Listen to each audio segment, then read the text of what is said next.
Item number 1, संख्या 1, मंत्री श्रीमती निर्मला सीतारमन जी। Item number 1, मत संख्या 1, मत संख्या 1। महोदय, आपकी अनुमति से मैं सभा के पटल पर निम्नलिखित पत्र हिंदी इंग्लिश। पहले आप सभी सेविकाओं से ये रिक्वेस्ट है कि जितना हो सके इस वीडियो को लाइक जरूर कीजिएगा। इसका अनुवाद 231 के तहत जो कि रिपोर्ट 26/31 वॉल्यूम 1 मेन रिपोर्ट जो कि 16वें वित्त आयोग की है, दूसरी रिपोर्ट जो कि 26/31 तक है वॉल्यूम 2 अनुबंध जो कि 16वें वित्त आयोग का है, नंबर 3। मैं इसमें एक मेमोरेंडम जहां तक क्या कार्यवाही वृत्तांत है जो कि किया गया है इस रिपोर्ट में प्रस्तुत करती हूं, सभा के पटल पर रखती हूं। मत संख्या 2, माननीय वित्त मंत्री जी।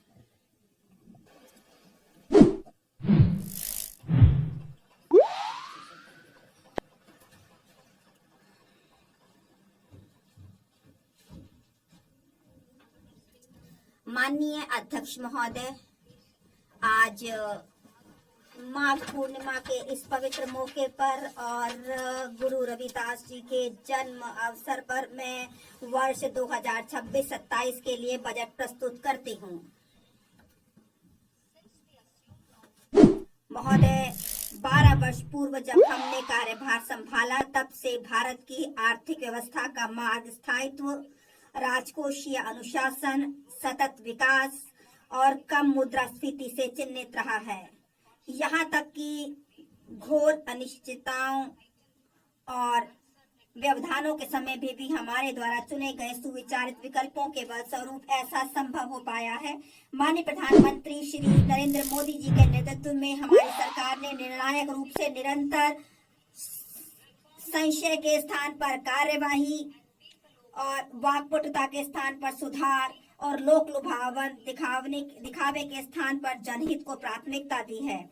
हमने लोक निवेश पर अधिक जोर देते हुए दूरगामी ढांचागत सुधारों, राजकोषीय मितव्ययता और मौद्रिक स्थिरता के मार्ग का अनुसरण किया है। आत्मनिर्भर भारत को अपना लक्ष्य मानते हुए हमने घरेलू विनिर्माण क्षमता, ऊर्जा सुरक्षा का निर्माण किया है और महत्वपूर्ण उत्पादों के लिए आयात निर्भरता को कम किया है। इसके साथ साथ हमने रोजगार सृजन, कृषि उत्पादकता, परिवारों की क्रय शक्ति और लोगों के लिए सर्वव्यापी सेवाओं की सहायता हेतु सुधार करते हुए यह सुनिश्चित किया है कि भारत के प्रत्येक कार्य का लाभ नागरिकों को प्राप्त हो सके। इन उपायों से लगभग 7% का उच्च विकास दर हासिल हुआ है और इससे हमें गरीबी को कम करने और हमारे लोगों के जीवन में सुधार लाने में ठोस कदम उठाने में सहायता मिली है। आज हम एक ऐसी बाहरी परिस्थिति का सामना कर रहे हैं जिसमें व्यापार और बहुपक्षीयवाद खतरे में है तथा संसाधनों तक पहुंच और आपूर्ति श्रृंखलाएं बाधित हैं।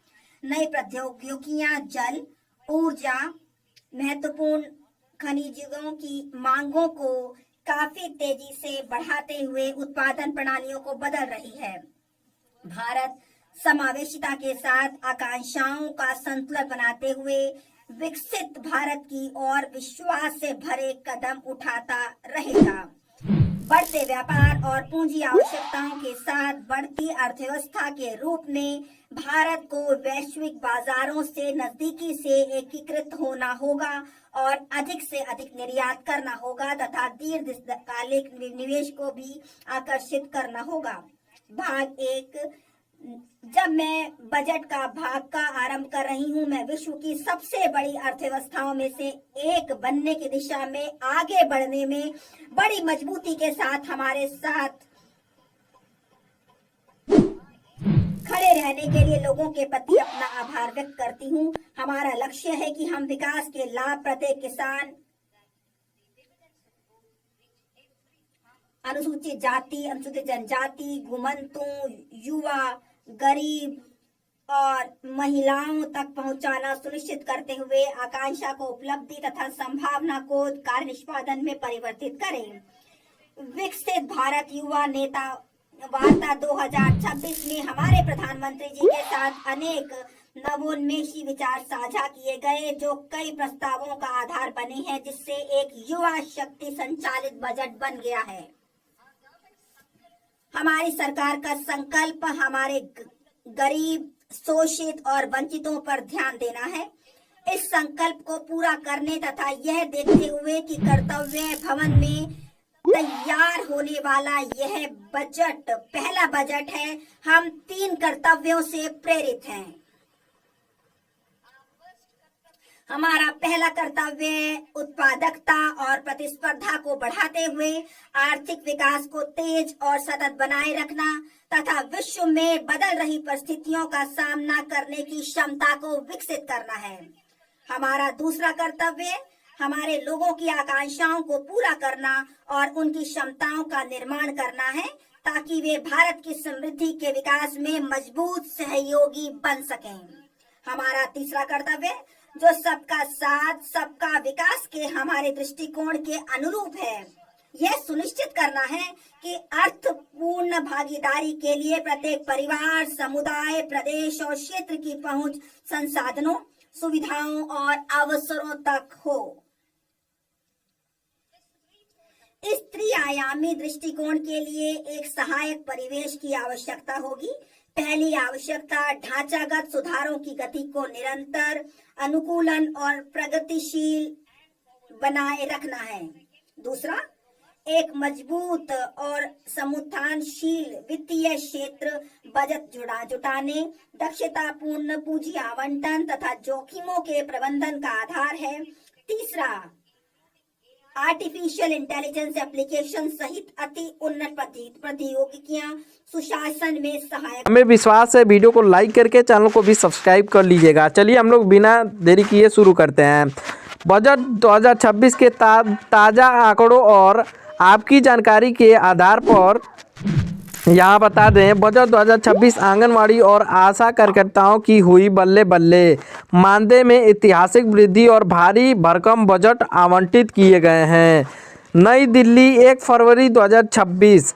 आज संसद में पेश किए गए केंद्रीय बजट 2026 ने देश की लाखों आंगनवाड़ी सेविकाओं और सहायिकाओं और आशा कार्यकर्ताओं के चेहरे पर मुस्कान बिखेर दी है। हमें तो नहीं लगता है मुस्कान बिखेर दी। अभी आगे देखिए क्या क्या चीज़ें होती हैं। बजट बस पेश किया गया है, अभी मानदेय की घोषणा नहीं है, लेकिन अनुमान है बजट में मानदेय भी है। देखिए, वित्त मंत्री ने महिला एवं बाल विकास के क्षेत्र में काम करने वाली इन ग्रासरूट वॉरियर्स को ग्रेसरूट और वॉरियर्स के लिए अब तक की सबसे बड़ी सौगात पेश की है। मानदेय में 8,000 से लेकर 15,000 तक की वृद्धि हो सकती है इस बजट के अनुसार। बजट का सबसे बड़ा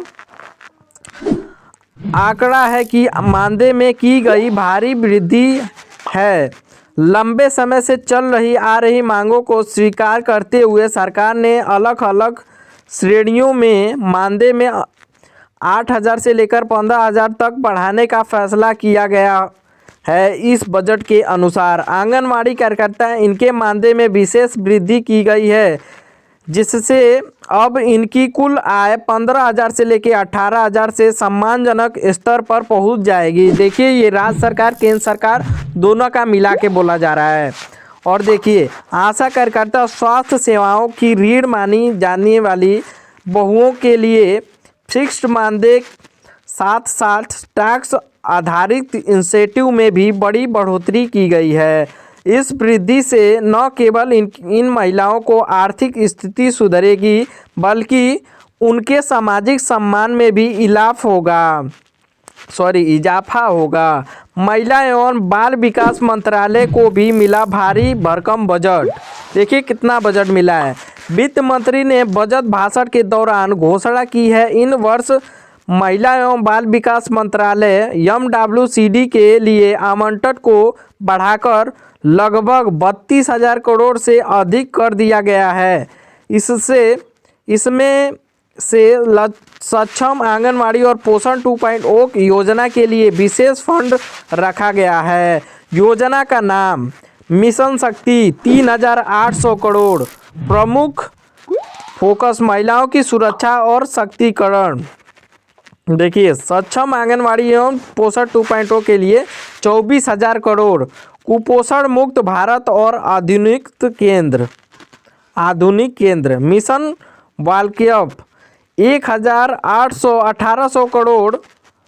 बाल कल्याण और संरक्षण के लिए आधुनिक बनेंगी आंगनवाड़ी केंद्र। सिर्फ मानदेय ही नहीं, सरकार ने 50,000 नए आंगनवाड़ी केंद्रों को स्मार्ट केंद्रों में बदलने का लक्ष्य रखा है। यहाँ काम करने वाले बहनों को अब टैबलेट्स और हाई स्पीड इंटरनेट और कनेक्टिविटी दी जाएगी ताकि वे डेटा एंट्री का भी आसानी से कर सकें।